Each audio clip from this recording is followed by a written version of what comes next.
Hey vlogs, it's me Rarufu and I'm with the Budgies. This is Sunny and that is Cloud. So for today's video, we're gonna talk about how to deal with your budgie when you're traveling.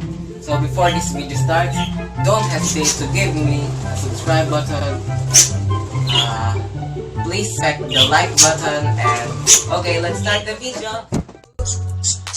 Hanadu set. Nope. Let's start the video.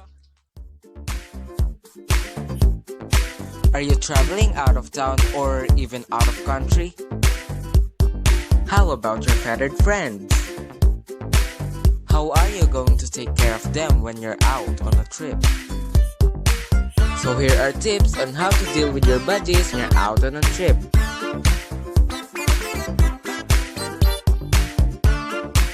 Tip number 1. Monitor how much they eat and drink.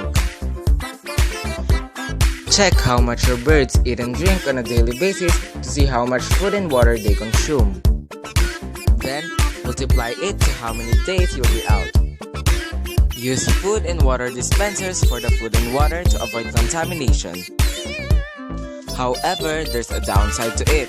If there's a dump blockage in the food dispenser, the food can't get on the open area where the birds can eat it.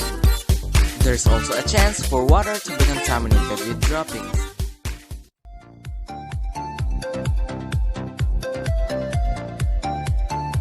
Tip number 2. If you can, bring your budgies along with you. If it's somewhere not too far, you can easily bring your budgies along you.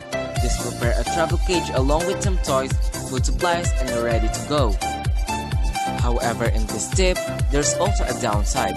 Budgies can get stressed from traveling, and while on the road, they might get noisy and someone who's sleeping on the trip might get disturbed. Now that we've come to this, let's discuss tip number 3.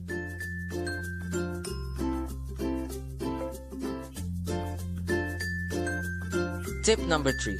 Have a trusted friend that your birds personally know. Take good care of them. Now, I have this friend that Sunny and Cloud knows since she often comes over to our house and play with them. So, if you want your budgies be as much comfy as possible when you're on a trip, have your friend to take care of them, feed them, monitor them, as well as play with them. Have a nice trip!